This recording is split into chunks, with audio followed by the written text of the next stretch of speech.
Saudi Crown Prince Mohammed bin Salman's fund doled out $2 billion to former Trump White House advisor Jared Kushner. The New York Times reports that the Saudi fund's advisors strongly objected to investing in Kushner's newly minted private investment firm, Affinity Partners. Citing concerns over inexperience, feared that the kingdom would have to shoulder most of the investment and risk, and a public relations risk given Kushner's proximity to his father-in-law and former president, Donald Trump. But ultimately, the fund went against its panel's recommendation and poured the money into Kushner's fund anyway. Kushner developed a close relationship with MBS in his short-lived tenure at the White House, during which he defended the Crown Prince despite U.S. intelligence agencies confirming he ordered the death of Washington Post journalist Jamal Khashoggi. Kushner also helped broker a deal called the Abraham Accords between Israel and other Arab monarchies, plus billions in weapon sales to Saudi Arabia. According to the Times, the Saudi fund would have a 28% stake in Kushner's firm, making it the main investor. It's actually a little worse than that. I mean, he's only raised about $2.5 billion total, so they only have a 28% stake in his firm, but the $2 billion of Saudi investment is by far the overwhelming bulk of what he's been able to raise so far. And, right. And all of the money that he's raised so far is from foreign investments, nothing domestic. When asked about that, he said, well, we don't want all of the attention that domestic investment would bring to us and attention to those domestic investors. Your furrowed brow reflects my own incredulity there. Kushner obviously was someone very close, clearly, to the Saudi Crown Prince while he was a chief advisor to his father-in-law, when he was involved in White House policy. People on the right, especially Republicans, are very conservative people, no fan of Jared Kushner. Always thought Trump's decision to elevate Kushner, who, by the way, had no history as a Republican or a conservative person, is not, frankly. Like Donald Trump was a later convert to Republicanism. Sure. I think Jared Kushner was a convert at the time Donald Trump decided to seek the White House, maybe at the time he won the election. So had no history of caring about issues that the base cares about. In fact, is sort of a neoliberal figure, I would broadly describe.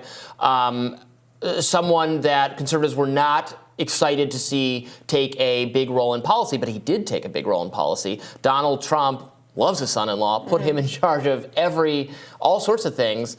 That was actually one of the early signs, I think, for conservatives that Donald Trump was maybe, even if they love the guy, they love what he says, they love what he stands for, was not going to be picking people for positions. That's what it took. The same dedication to the cause that they felt was appropriate. Yeah. Well, look, this is getting a lot of scrutiny in part because the huge investment, when no one else will invest in Kushner, certainly no domestic investors. And when Kushner has had no expertise in running an investment fund successfully, his most famous kind of financial investment was this huge building, 666. I always remember the 666. I think it was Fifth Avenue in downtown Manhattan somewhere. Which I think was it really 666?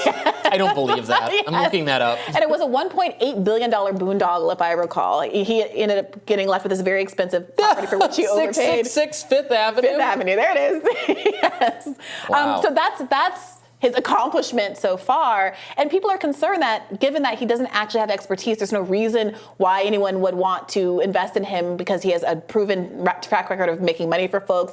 There have been previous investments with Treasury Secretary Steve Mnuchin, where he got much less favorable terms with the Saudis and much less amounts of money, despite having a much longer record of actually being successful in this regard. So people are asking why. And, the obvious concern is that this is either payback for Jared having negotiated all of these favorable weapons agreements, I think $10 billion worth of weapons agreements with Saudi Arabia while he was working for his father-in-law, or this is a payment for the future with the prospective hope that Donald Trump is going to be in the White House again. Either way. Yeah, and look, Republicans, complain about Hunter Biden all you want, and you should, and there's a lot to look into there, absolutely. Yeah.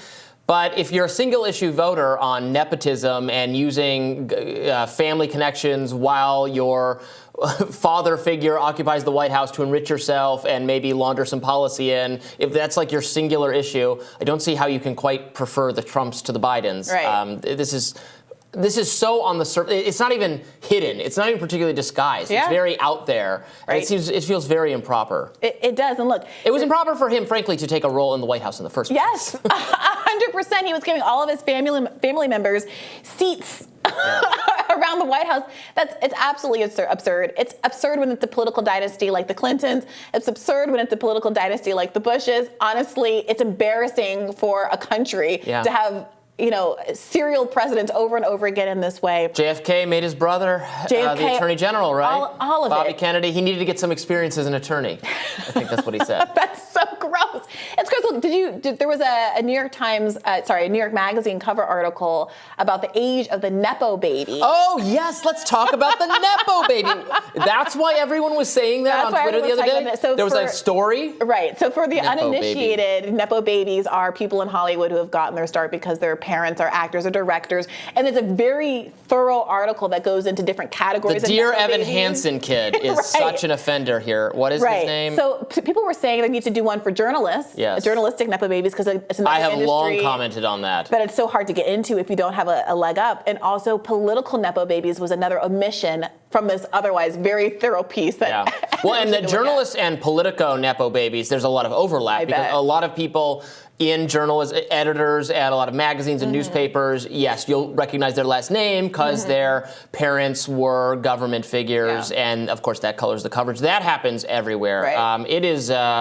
It's much harder to make it in the journalism industry without wealth or family connections. Actually, family connections are better than wealth. That's what you really need. You need someone who knows the industry and can vouch for you as a political figure. So often happens. Yeah, I feel like even one of the Chapo guys' father was a big muckety muck at one of the establishment payment, the New Yorker, one of the elite. I feel like that's there are. A couple lefty cases of that. There are a lot of people who happen Marxists with very wealthy parents. Yeah, I mean, it happens. When you go down the list, there are some people who you think that's why they're famous because they don't have talent. There's other people you think, oh, they're very talented regardless, and I'm glad that they make it.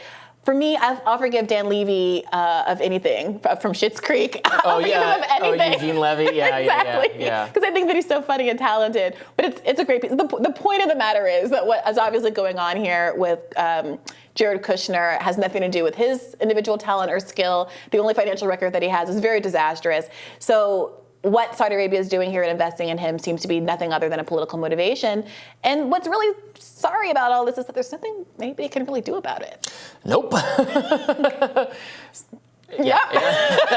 what else can we say? This is something to keep our eye on. We'll see what happens if Trump does, in fact, get in a position to have power again. And we'll see if there's some consistency between the critiques that have been rightly made about the relationship with Hunter Biden and his father, and see if those carry on into some future potential Trump years. Right, I'm very glad you bridged the gap in my mind. Like, why is everyone using the term Nepo baby all of a sudden? Yeah, it's a good one. I get it. It's a good one.